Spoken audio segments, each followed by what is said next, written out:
What if the woman cleaning the conference room knew more about the company's future than the CEO himself? When a forgotten janitor discovered a secret clause buried in a German contract, she didn't just risk her job, she ignited a corporate revolution. But how did a mop-wielding nobody become the voice that exposed a multi-million-dollar fraud? Stay with us, because the most shocking part of this story is still to come. No one at Brightwell Electronics cared who cleaned the boardrooms until the janitor read a contract that could destroy them all. It was a bitter February morning in Springfield, Ohio, when Claire Dawson trudged through slushy snow, pulling her worn coat tighter against the wind. The bus had broken down again, and she was now racing the clock on foot. One more tardy report, and Linda, the director's icy secretary, would file an official complaint. And Claire couldn't afford to lose this job, not with her mother barely walking, and medical bills stacking up like snowdrifts. She arrived at the faded gates of Brightwell Electronics plant, once a symbol of American innovation, now just another aging industrial relic fighting to survive. The welcome sign was peeling, and the windows were as tired as the workers behind them. But the chimneys still breathed. That meant the heart of the factory was still beating. Inside, old Frank Coleman, the security guard who used to be a lead engineer, saluted her with a wink. "Morning, Claire. Big day today. Germans are coming. Investors?" she asked, brushing snow off her sleeves. He nodded gravely. "From Dusseldorf. Rumor says if this deal falls through, we shut down by summer." Claire swallowed. That would mean more than just lost paychecks. It would be the final nail in this town's coffin. In the janitor's break room, the bleach burned her nose. Martha Jenkins, the head of cleaning staff, barked orders with her usual mix of gruff affection. "We're scrubbing the executive floor today.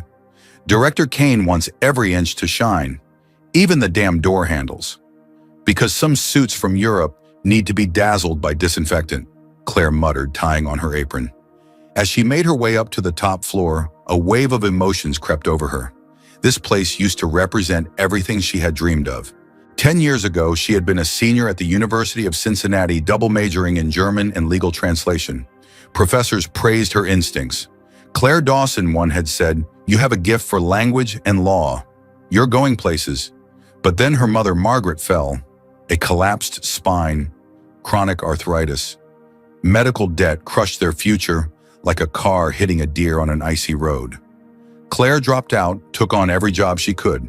Her dream left behind in some university hallway, gathering dust. Now she polished floors while others sealed deals. That day, as she cleaned the executive conference room, her eyes caught a sheet of paper resting atop a clutter of coffee-stained files. It wasn't the stains that froze her, it was the header. Schultz-Ronick GmbH German. Sharp, clean font. Legal terminology. She couldn't help it. Her eyes scanned the first few lines. Her brain, long starved of academic challenge, roared to life. Agreement of share transfer. Upon the discovery of financial misrepresentation, the managing director may be removed and replaced by an interim executive, proficient in German and trained in legal protocol. Claire's heart stuttered. Was this real? Suddenly, a voice boomed from behind her. Well, well. What do we have here? Richard Kane, the director of Brightwell, stepped into the room, arms crossed, face flushed with suspicion and something else. Fear. I was just cleaning, Claire stammered, fumbling to gather the papers. Kane snatched them back. Behind him stood Michael Grant, the quiet production chief. His eyes narrowed not with accusation, but curiosity. You speak German? Kane sneered. Yes, sir. I studied legal translation before you landed a mop, he laughed. All right then, Miss Translator. Since you're so clever, why don't you translate the entire contract? We could all use a laugh. He tossed the documents onto the table with mock grandeur. By tomorrow. Surprise me. Then he turned and stormed out. Claire stood still, gripping the mop handle, as if it were the only thing keeping her upright. Michael Grant lingered for a moment, then looked her in the eye and said almost gently, Take the papers. You'll need them. That night, the janitor's closet became a war room. She stayed long after the last worker had gone home, sitting under a flickering bulb with nothing but an old notebook, a red pen, in her memory. The words came back, the structure, the logic of legalese. Her hands shook, not with fear, but with purpose. By midnight, she was halfway through the translation. That's when she found it. Clause 12, Section 3B. A ticking bomb buried in bureaucracy. If misrepresentation is detected, the German side reserves the right to install a temporary executive proficient in legal German to stabilize operations. Claire's breath caught. Could she, an invisible janitor, become the key to saving the factory? Or was she already marked as a threat? Claire didn't sleep that night. She sat at the tiny kitchen table in her dimly lit apartment, hunched over the translated contract red circles, scrawled over damning phrases. Her mother Margaret dozed in the next room, the soft hum of her oxygen machine, the only sound in the silence. But inside Claire's head a storm raged. The clause was no misunderstanding. It was real. If the German investors discovered false financial data, and they had every right to demand the director's removal. And they would need someone who understood both German and legal frameworks to help transition. Someone like her. But she was just the janitor. The next morning, Claire walked into the break room at Brightwell with the contract stuffed deep in her tote bag. No one paid her any mind, as always, invisible, unimportant. But when she passed Michael Grant in the hallway, he gave her a small nod, a silent reminder he hadn't forgotten yesterday. And he was watching. Back in the executive building, the air felt heavier, more electric. Everyone was preparing for the arrival of the Schultz-Ronick delegation. Windows sparkled. Flowers had been arranged. Even Linda Carter, the haughty secretary, had ditched her usual gum chewing and now wore a designer blazer 2 sizes too tight. Claire was wiping down the conference table when Kane's voice snapped through the doorway like a whip. "You have my translation, Miss Dawson." Claire turned, holding the folder close to her chest. "Yes, sir." He grabbed it without a thank you, flipping through pages. His eyes narrowed. The more he read, the paler he got. Then suddenly he slammed the folder on the table and turned on her. "What exactly are you trying to do here?" he growled. "I translated it." "That's what you asked for," Claire replied, voice steady. Kane's lips curled. "And what made you highlight Clause 12? It's the only clause that could sink this deal. If the Germans run an audit and find inconsistencies, they'll invoke it. And you think they'll find something?" "I think they're already suspicious," she said quietly. "That's why they're coming." For a moment there was silence. Then Kane chuckled, dark bitter. "You think you're the hero in some corporate fairy tale, don't you? You're nothing, Dawson, a glorified maid with a dictionary. You don't know the first thing about keeping a company afloat. You want to save this place, stay out of it?" He walked out, slamming the door behind him. Claire stood alone in the silence, hands shaking, not with fear but rage. Later that afternoon, as snow began to fall in soft waves outside the tall windows, she knocked on the door of Susan Whitmore, the chief accountant. Susan looked surprised to see her, but didn't waver away. "I need to talk to you," Claire said. "It's about the contract, and the numbers you've been told to report."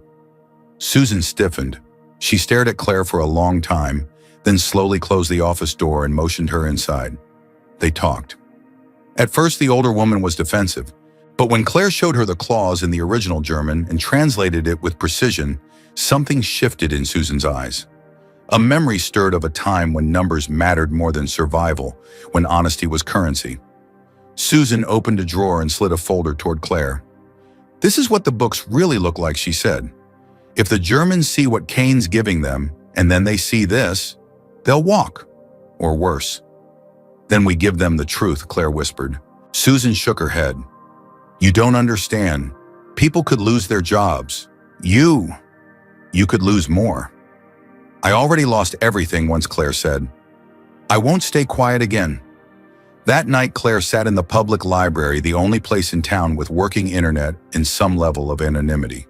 She wrote a letter in German to Henry Steinman, the head of the Schultz-Ronick delegation.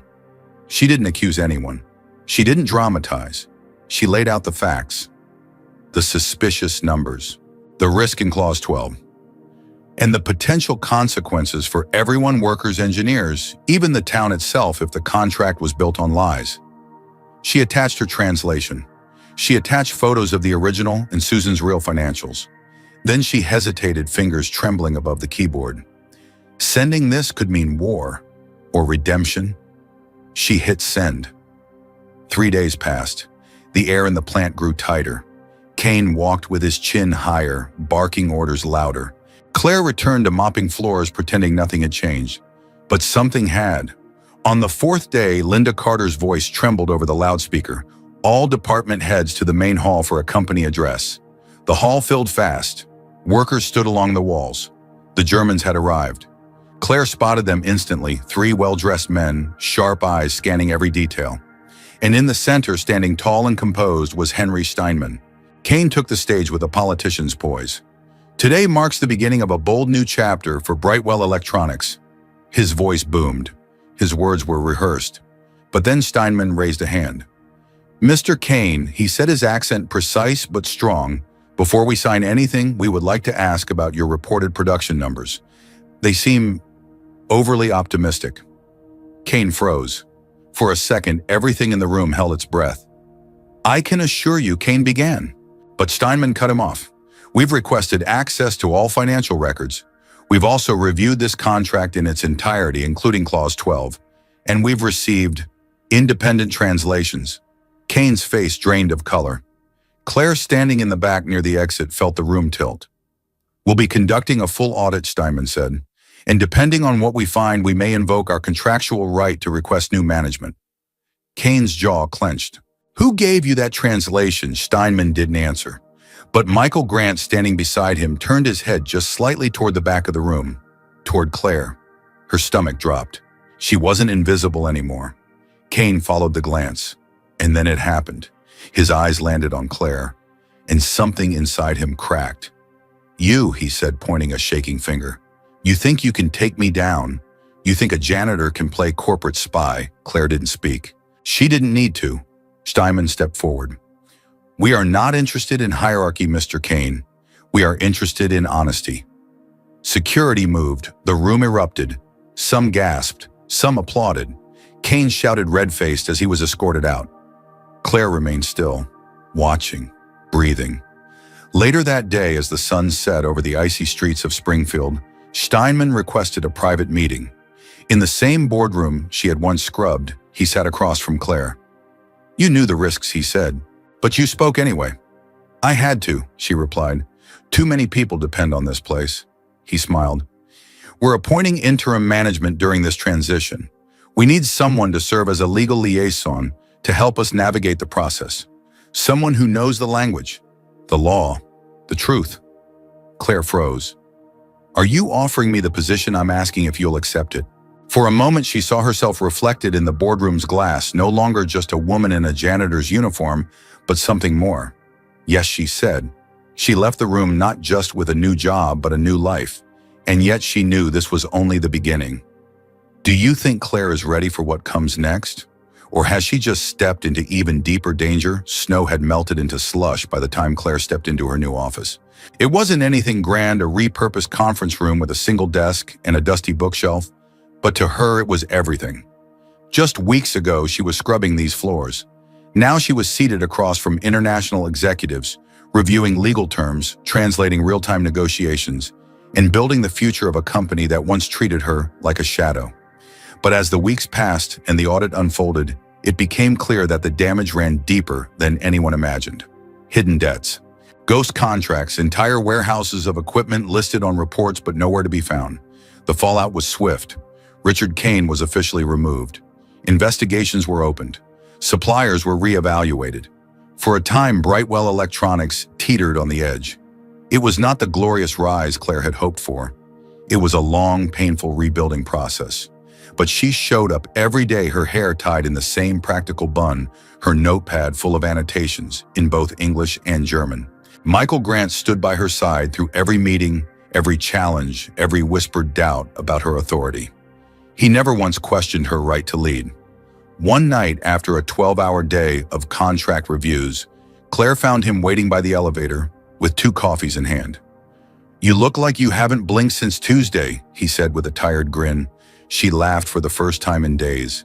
It was small, but it felt real. Later, as they walked to the factory floor, now slowly humming back to life, Michael asked, do you ever regret it? Sending that letter, Claire paused, watching the young workers in safety vests carrying new shipments into a repaired warehouse. Not once, she said. This place is finally becoming what it was meant to be. Honest, sustainable, human.